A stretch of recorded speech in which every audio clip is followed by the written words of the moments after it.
অতীত কখনো পুরোপুরি মুছে যায় না, বরং সে নীরবে কোথাও থেকে যায়।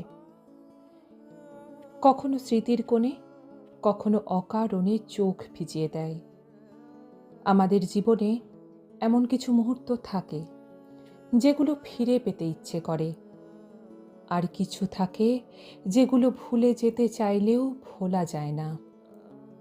তবু জীবন থেমে থাকে না, সময় তার নিজের গতিতেই এগিয়ে চলে। আমরাই শুধু মাঝে মাঝে দাঁড়িয়ে যাই পুরনো দিনের হাত ধরে, কিন্তু সেই হাত যদি ছেড়ে না দিই, নতুন কোনো স্বপ্নকে ধরা যায় না। তাই অতীতকে সঙ্গে নিয়েই এগোতে হয়, কিন্তু তাকে আর নিজের পথের বাধা হতে দেওয়া যায় না। কারণ জীবনের আসল গল্পটা এখনো লেখা বাকি।